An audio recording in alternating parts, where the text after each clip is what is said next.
This happened to me 2 winters ago while driving home from work late at night. I work evening shifts at a warehouse outside a tiny town. To get home, I usually take County 17, then cut across River Road before joining State 9.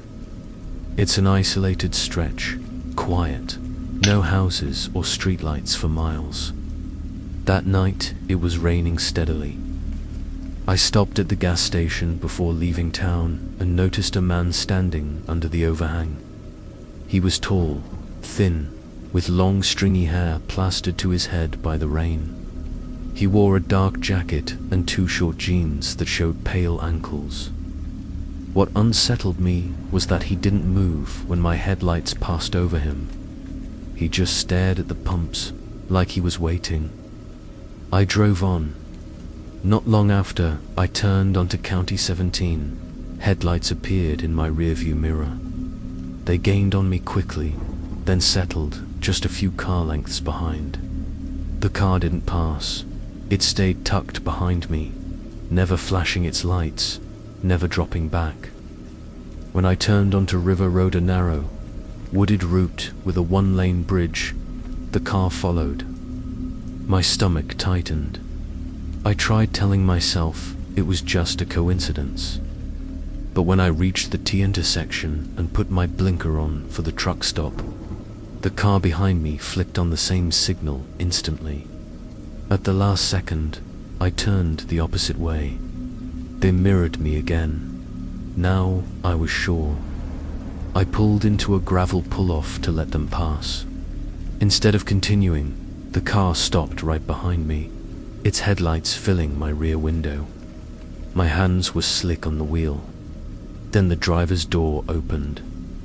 A tall, thin man stepped out, the same figure I had seen at the gas station. He walked slowly toward my window, rain flattening his hair. He leaned down, pressed both palms against my glass, and smiled without warmth. "Pop the hood," he said.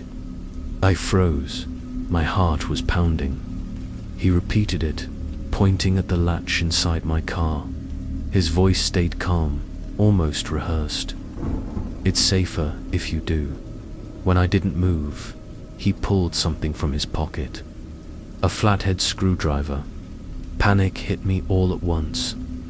I threw the car in reverse, spitting gravel, then swerved back onto the road. He didn't chase me on foot. He simply turned and walked calmly back to his car. Seconds later, his headlights were on my tail again, closer than before. I sped down the wet road, but he matched every move, his bumper almost touching mine. When I pulled into a maintenance turnout, he followed and parked sideways to block my exit. Then he cut his headlights. Darkness dropped around me. A shape moved. He had gotten out on the passenger side, slipping into the trees. I locked the doors again, gripping my phone, ready to dial. That's when I heard it. A slow, deliberate scraping on the rubber seal of my passenger window. He was pressing the screwdriver into the weather strip, prying it open inch by inch. His pale face appeared inches from the glass, his breath fogging it. He smiled wider this time, eyes locked not on me but on the screwdriver's progress. I slammed the horn. The noise echoed through the trees, but he barely flinched. He just kept working the blade deeper. I had 2 options: stay trapped or ram through the chain, blocking the turnout. I chose the chain. I floored it, aiming low. The chain screeched across my hood, cracked my bumper, and snapped behind me as I tore back onto State 9. In the mirror, I saw him standing in the turnout, screwdriver in hand, just watching me leave as calmly as he'd approached. I didn't slow until I reached a truck stop 10 minutes later. Under the bright lights, I told the clerk what happened. She called the sheriff. A deputy came, inspected the marks on my passenger window, the scratches on my hood, and my mangled bumper. He wrote a report, but admitted they probably wouldn't find anyone. I drove home that night with a police escort. For a week, I avoided that route completely. 2 weeks later, I stopped for gas at a different station. While cleaning the fog from my windshield, I noticed something caught under the rubber of the passenger side dash. It was a long, dark hair trapped exactly where the man had been prying. It wasn't mine. I don't know who he was or what he wanted. He didn't try to rob me. He didn't shout. He just wanted me to pop the hood. Maybe that was his line. Maybe he practiced it. I'll never know. All I know is that every time I see a pair of bluish headlights settle too close behind me on a rainy night, my chest tightens and I remember his pale face inches from the glass, smiling while the screwdriver peeled my car open like a can. I drive long distances for work, often late at night. One winter evening, about 3 years ago, I was heading back from a delivery job, taking a stretch of State Route 46 that cuts through the countryside. It's one of those roads where you can drive 20 minutes without passing another car. No houses, no gas stations, no stores. Just woods and open fields on both sides. It was past 1 a.m. and the weather was cold but dry. The only sound in my car was the hum of the tires. My headlights lit up the narrow blacktop, and the rest was swallowed by darkness. I'd driven this route many times and never thought much of it. But that night, something happened that I still can't explain. About halfway down the stretch, I saw something ahead in the middle of the road. At first I thought it was debris, maybe a tire or a fallen branch. As I got closer, my stomach sank. It was a man. He was standing perfectly still in the center of the lane, facing me. His arms hung at his sides. He wasn't holding anything. Just a tall, lanky figure, motionless, staring down the road at my approaching headlights. I slowed down, but didn't stop. Everything in me screamed not to stop. As I rolled closer, I could see him better. He was wearing a long coat that looked soaked and heavy. His hair was long and greasy, sticking to his face. His skin looked pale, almost grey in the beam of my headlights. I tapped my horn, expecting him to move. He didn't flinch. Now I was maybe 40 feet away, too close. I had to decide swerve around him or hit the brakes. I swerved. My tires skidded, and I nearly spun into the ditch. As I passed him, I glanced to the side, just for a second. His eyes followed me. His head turned slow, tracking me as I sped past. My heart was hammering.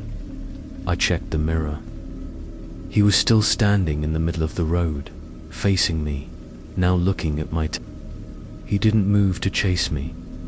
He didn't wave or yell, just stood there, perfectly still, until the curve took him out of view. I pressed harder on the gas, wanting nothing but distance between us.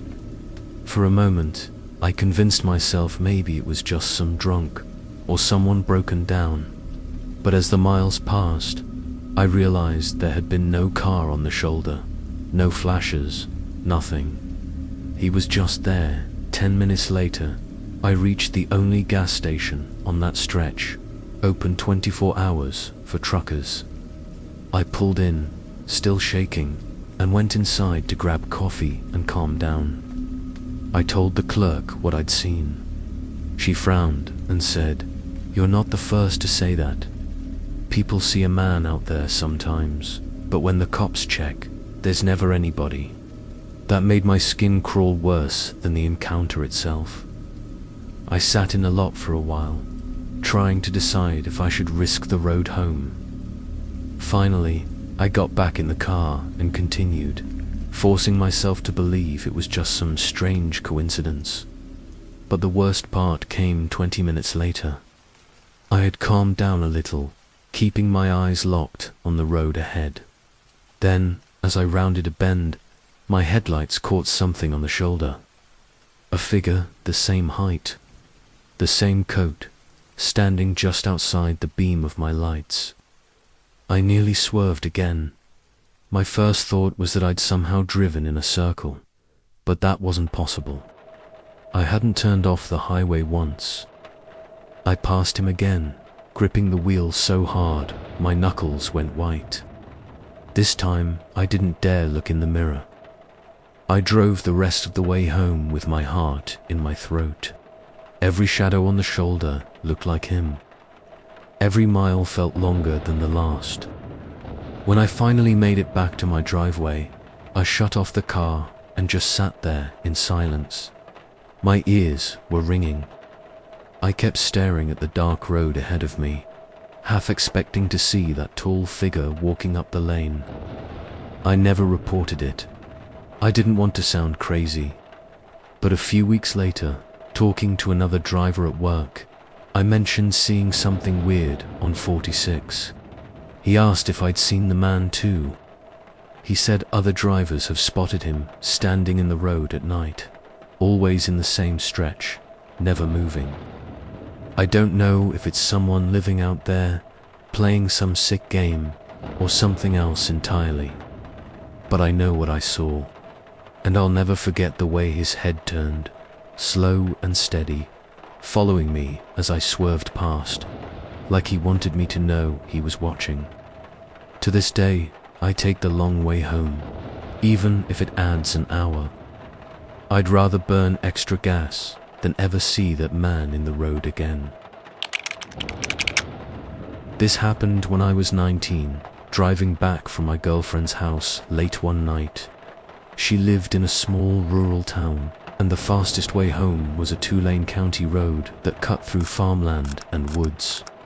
It was the kind of road where you rarely see another car after dark. It was just past midnight, and I was maybe 15 minutes into the drive when I noticed headlights appear in my rearview mirror.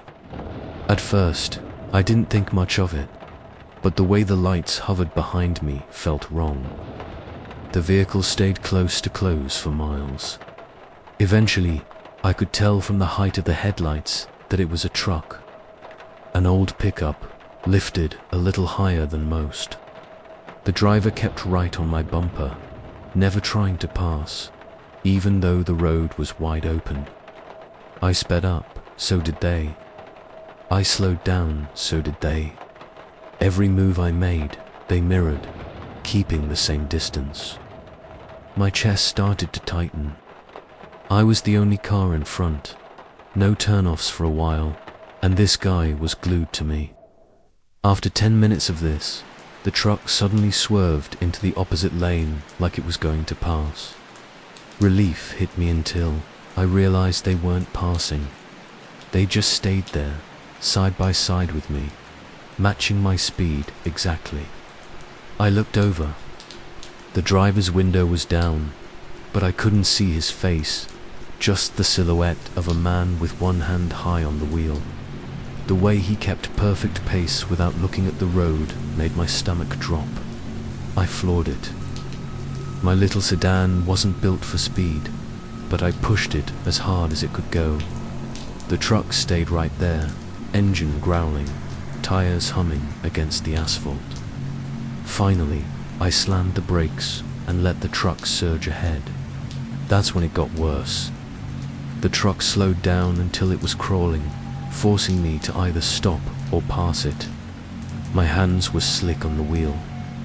I decided to pass, praying I could get ahead and maybe lose him. I pulled into the other lane and hit the gas. As I came even with the truck, I made the mistake of glancing over. The driver was staring directly at me. His face was pale and expressionless, eyes fixed and unblinking. He didn't look drunk. He didn't look angry. He looked deliberate. He lifted one hand slowly and pointed at me, following my car with his finger as I pulled ahead. Every instinct screamed at me to get away.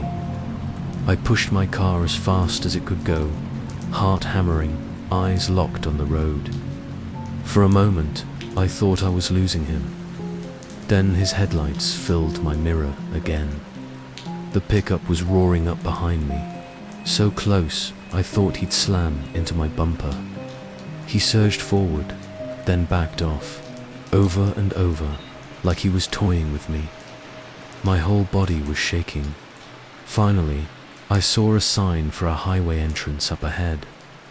I cut hard onto the ramp, tires screaming. The truck followed. I merged onto the empty highway and floored it.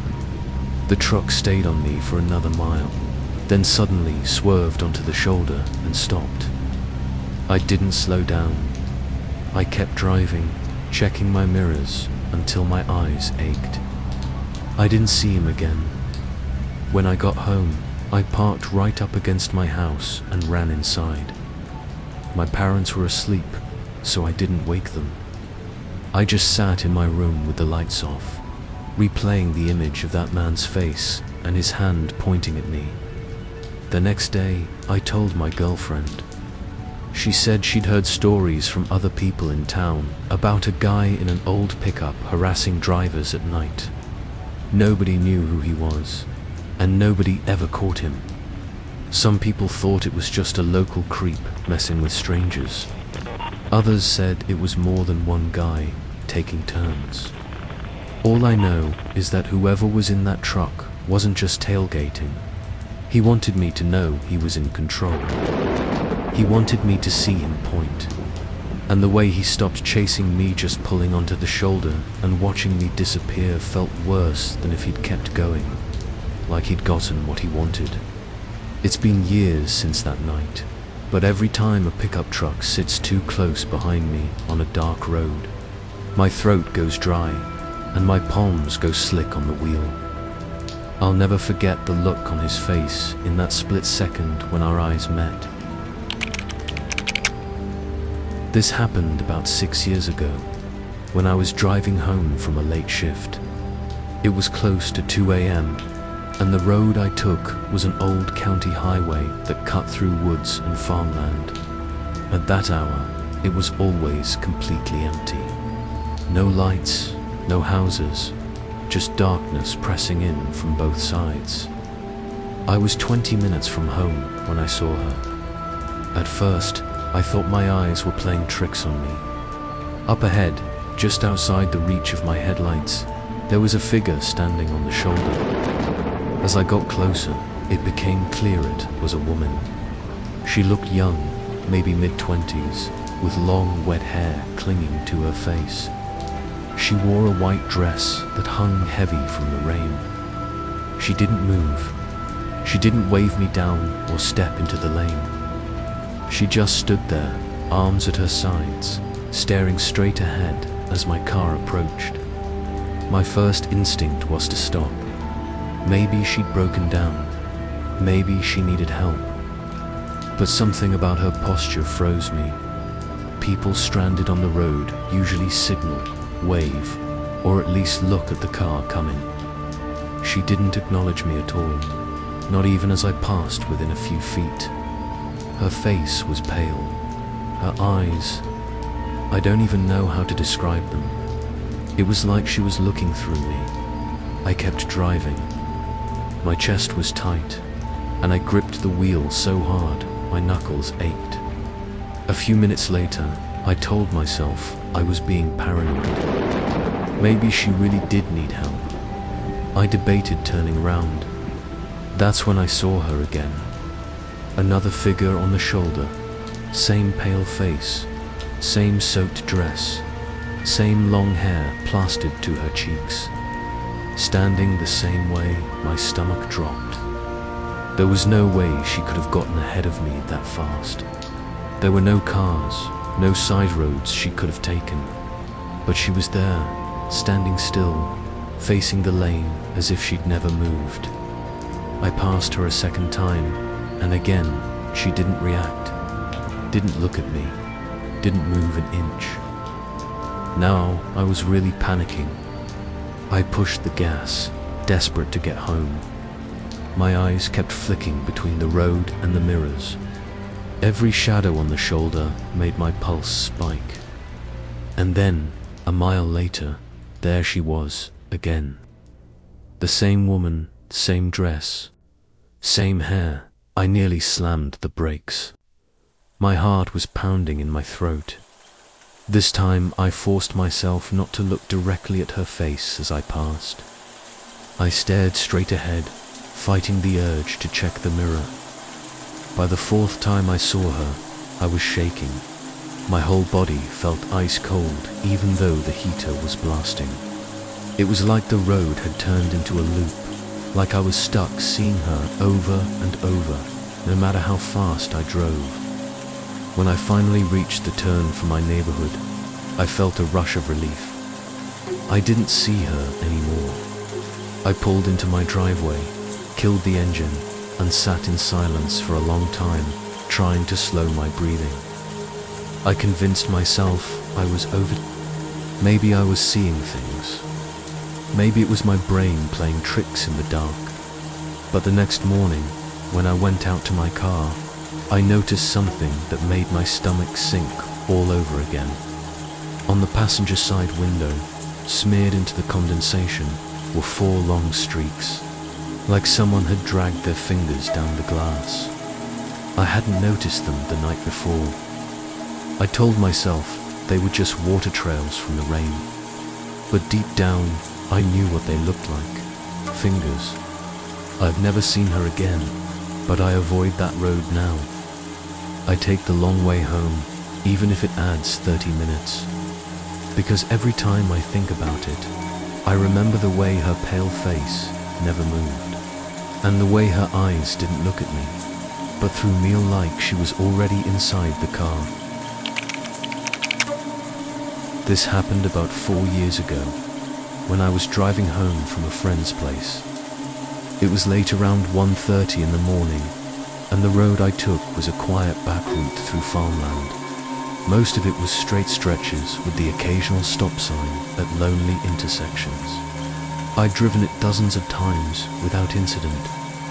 That night, as I approached one of those intersections, I noticed a car already sitting at the stop sign. Its headlights were off. At first, I thought it had broken down. But as I rolled closer, I realized the car wasn't abandoned. Someone was inside. I could just barely make out the shadow of a head sitting perfectly still in the driver's seat. My gut told me something was wrong. I slowed down, but didn't stop completely. The moment I passed through the intersection, the other car's headlights flicked on and it pulled out behind me. Instantly, my chest tightened. It stayed behind me, keeping a steady distance. At first I thought maybe it was just a coincidence. But after a mile, I realized it wasn't turning off, and there weren't many reasons for another car to be out on that stretch of road at that hour.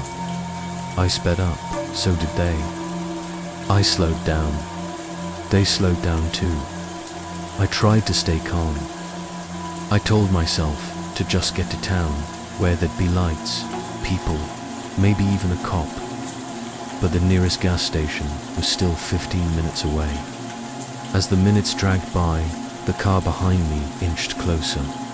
Its headlights filled my mirror, so bright I had to angle it to keep from being blinded. My palms were slick on the wheel. At one point, I thought about pulling over to let them pass, but my instincts screamed not to.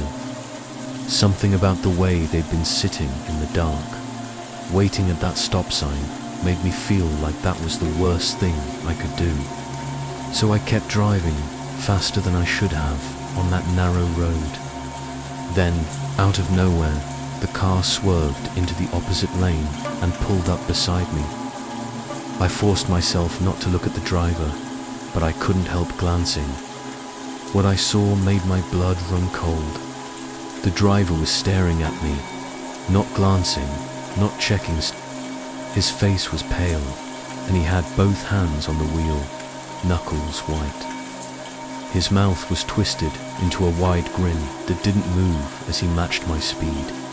He didn't try to pass me. He didn't fall back. He just drove right next to me, eyes locked on mine, smiling. I pushed my car harder. He stayed with me, perfectly in sync. My heart was pounding so hard I could hear it over the engine. Finally, I slammed the brakes, letting him surge ahead. For a second, I thought I was free. But as soon as I dropped back, he cut hard into my lane and slowed to a crawl. I swerved into the opposite lane, floored it, and blew past him. My little sedan shook as I pushed it faster than I'd ever driven before. I didn't dare look back, but I could see his headlights gaining in the mirror. Then, suddenly, they disappeared. 1 second, they were there. The next, they were gone. I kept driving, terrified to slow down, half expecting to see him pop up again around the next bend. But he never did. When I finally reached the gas station, I pulled into the bright lot and sat there for a long time, shaking. My hands left damp prints on the steering wheel. I don't know who that man was or what he wanted. Maybe it was some sick game. Maybe he was trying to scare me. But the way he'd sat at that stop sign with his lights off, waiting in the dark, makes me think he was looking for someone. And that night, it just happened to be me. This happened when I was 21. I was driving back from visiting my cousin who lived 2 states away. It was a 7-hour drive, and I left too late, so most of it ended up being at night. By the time I hit the last stretch of highway, it was close to 3 a.m. I was exhausted and decided to pull into a small truck stop just off the interstate. The place was dimly lit, with only 2 pumps working and a tiny convenience store that looked half abandoned. A single 18-wheeler was parked off to the side, engine idling, but otherwise the lot was empty. As I filled up my tank, I noticed an old beat-up sedan parked near the edge of the lot. The headlights were off, but I could see a figure sitting inside. Whoever it was, they didn't move the whole time I pumped gas. I tried to shake it off, paid inside, and got back in my car. When I pulled out of the lot and back onto the road, headlights appeared behind me. I didn't need to check. Twice I knew it was the same sedan. At first I thought maybe it was just a coincidence, but mile after mile it stuck right behind me, never passing, never backing off. My heart started to pound. I tried to ignore it and focus on the empty road stretching ahead. After about 15 minutes, the sedan suddenly sped up and passed me. Relief washed over me until I noticed it wasn't pulling away. Instead, it slowed down and kept itself just a few car lengths in front of me, forcing me to stay behind. Every time I tried to slow down and create distance, the sedan slowed too. Every time I sped up, it sped up. It was like they wanted me trapped between them and the dark, empty highway. At one point, they even flicked their hazard lights on and off, like some kind of signal. I didn't understand it, but it made my skin crawl. I considered pulling over, but the highway had no exits for miles and no shoulder to safely stop. My only choice was to keep driving. Finally, after what felt like forever, I saw a green sign for a rest area up ahead. I figured it would be my chance. Bright lights, vending machines, maybe even a security guard. I put on my blinker. The second I did, the sedan ahead of me swerved onto the same exit. My stomach dropped. Something in me screamed not to follow. At the last second, I swerved back onto the main highway, tires squealing as I corrected. In my mirror, I saw the sedan pull into the rest area and stop dead in the entrance, like it had been waiting for me to follow. The image of that car sitting motionless in the glow of the rest area lights is burned into my memory. I didn't stop again until I made it home 2 hours later.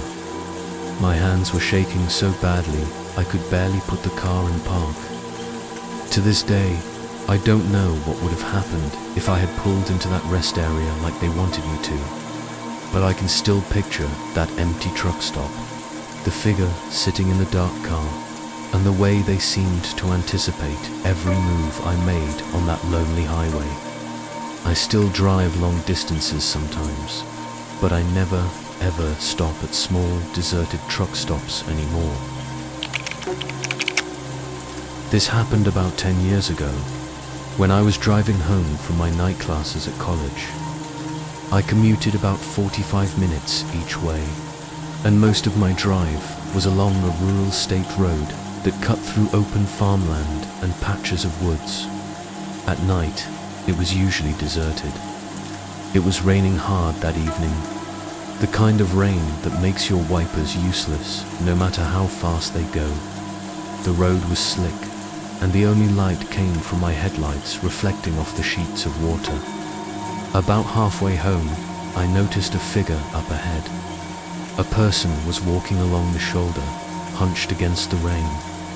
At first, I thought nothing of it. I'd seen people walking the road before, usually when their car broke down. But as I got closer, something about this person put me on edge. It was a man, tall and thin, wearing a soaked hoodie with the hood up. He was holding something long in one hand. At first, I thought it was an umbrella, but as I passed, I realized it was a crowbar. I kept driving, my heart suddenly racing. Who walks down an empty road in a storm carrying a crowbar at midnight? In my mirror, I saw him stop walking and turn toward my car as it passed. His head followed my A few minutes later, through the sheets of rain, I saw headlights appear in the distance behind me. At first, I didn't think they were his. There hadn't been a car anywhere nearby. But the lights grew larger, faster than I expected. Within a minute, the car was right behind me. It was an old beat-up sedan, the kind with one headlight dimmer than the other. It pulled close, too close, and I couldn't shake the thought. It's him. I sped up. The sedan matched me. I slowed down. It slowed too. Every move I made, it copied.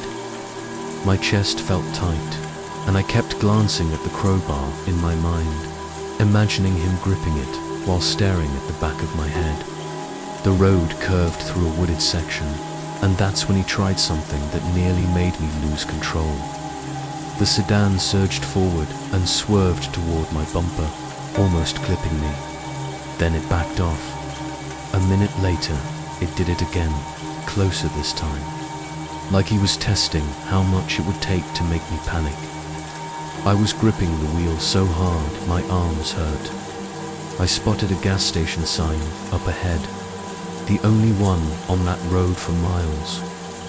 My plan was to pull in and hope the lights and security cameras scared him off. But the second I hit my blinker, his headlights flicked off. Suddenly, it was just black behind me. I couldn't see if he was still there.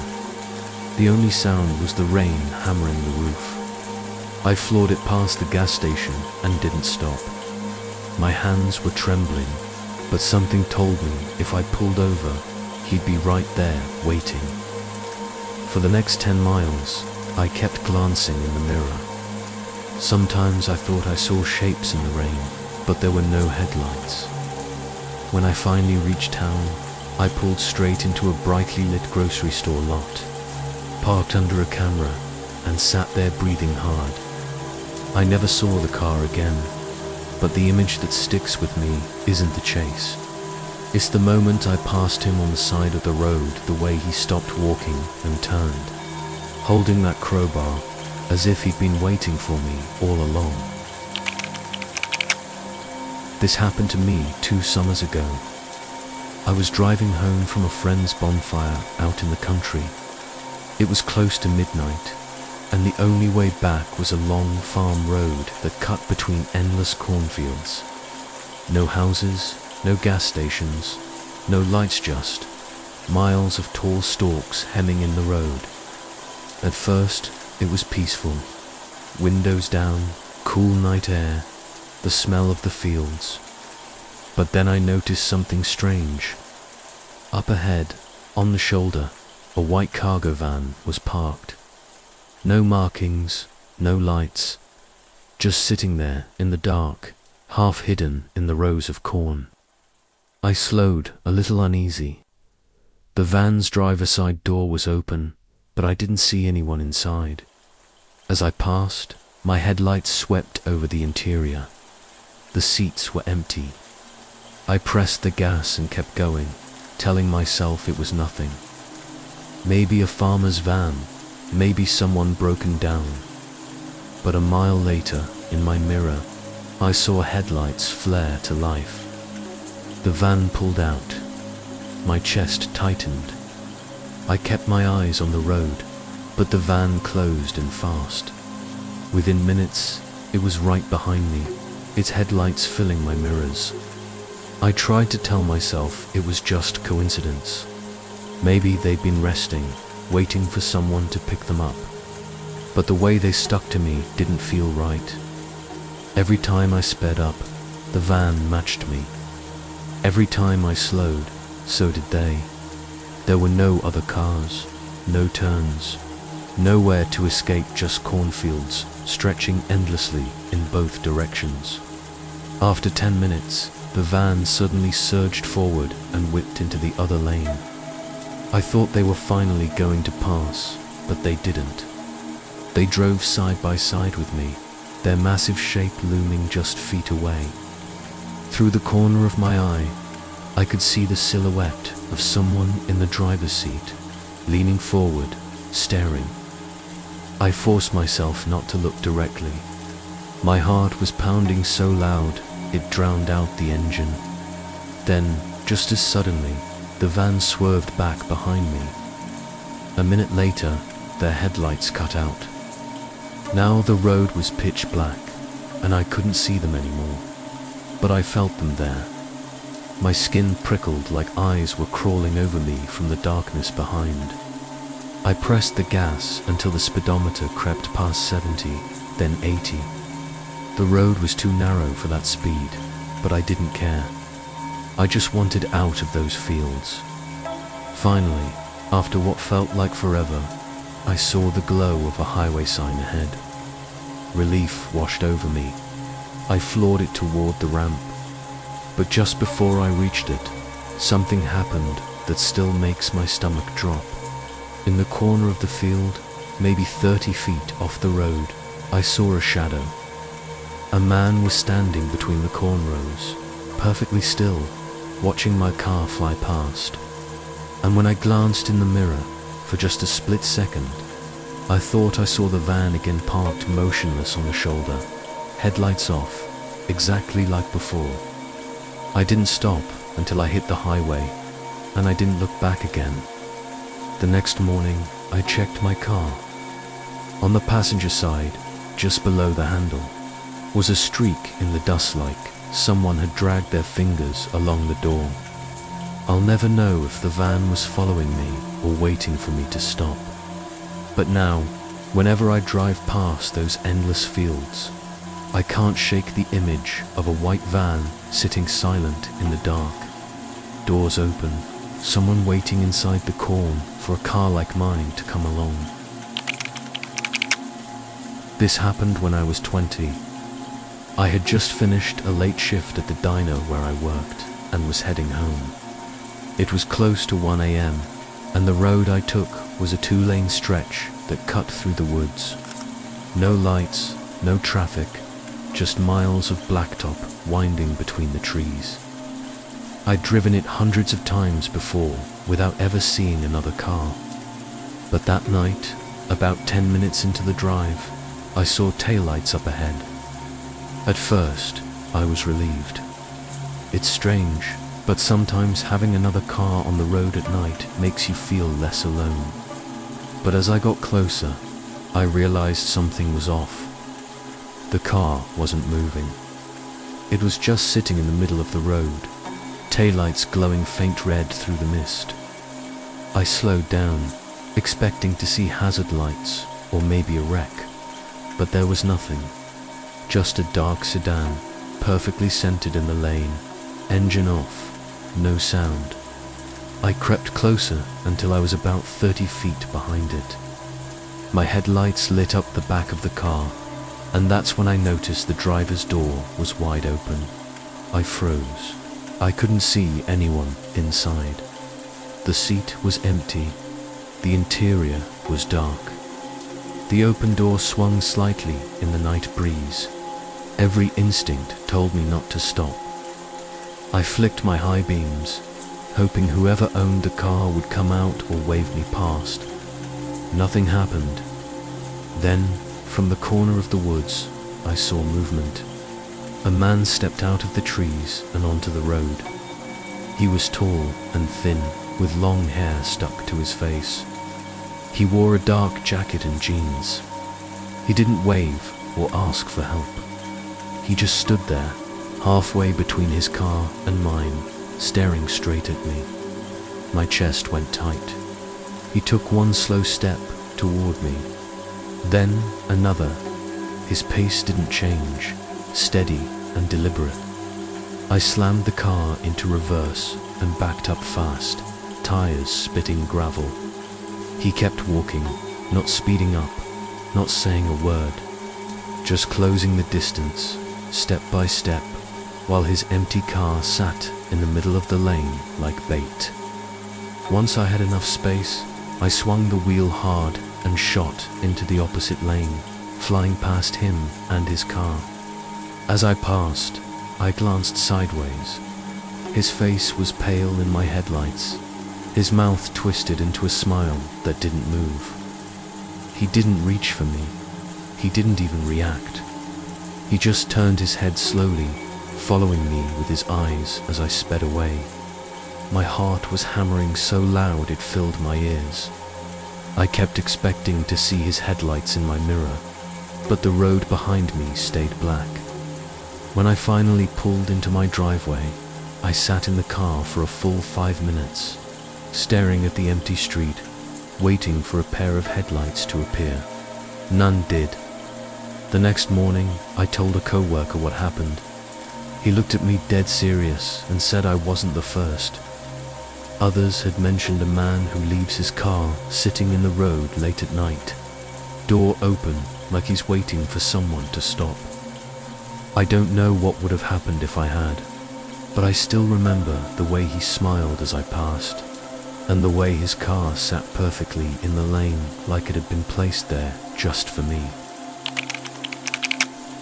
This happened last fall on a back road between my town and the next county. I had been at my aunt's house helping her move boxes, and I left later than I should have. It was close to midnight when I started the drive home. The route was familiar, long 2-lane road with no houses, no gas stations, nothing but trees and drainage ditches stretching for miles. At first, the night felt normal. The windshield was fogging a little at the edges. The heater had that dusty smell, and the hum of my tires was the only sound. About 10 minutes out of town, I noticed headlights appear behind me. At first they stayed far back, but soon they drifted closer and settled a few car lengths behind me. They didn't pass, they didn't fall away, just locked in. Then I saw it, a quick flash of red and blue from the dashboard of that car. No siren, no light bar, just a burst of color that disappeared as quickly as it came. My stomach dropped. I checked my speed, barely 5 over. Still, I signaled and pulled onto a gravel patch at the side of the road. The other car didn't stop behind me. It pulled up beside me, angled across the road, blocking my path forward. No lights, no markings. The windows were pitch black. I locked my doors and waited, hand on my phone. Nobody got out. The car just sat there, engine idling, half in the road, like it was waiting for me to make the first move. I dialed 911. The dispatcher asked for my location, then put me on hold for a few seconds. When she came back, Her voice was calm. "We don't have a unit stopping anyone there. Keep driving to a well-lit area. Don't stop again." My chest tightened. The unmarked car was still there, inches from my front bumper. I threw it in reverse, swung round, and gunned it back onto the road, narrowly missing the ditch. The other car reacted a second later, headlights snapping on as it swerved in behind me. It stuck to my bumper like glue. No siren, just relentless pressure. Every time I sped up, it matched me.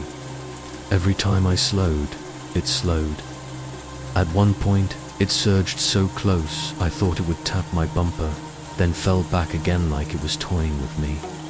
A few minutes later, the red and blue lights flashed again, longer this time, filling my rear window.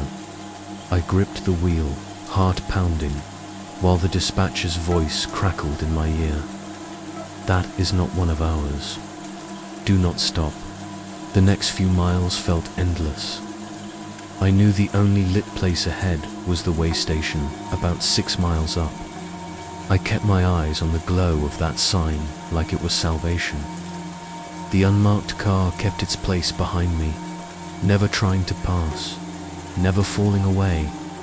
When I finally reached the way station, I cut hard onto the ramp and pulled into the lot under the floodlights. The sedan followed, rolling up right beside me this time, stopping so our driver windows were almost even.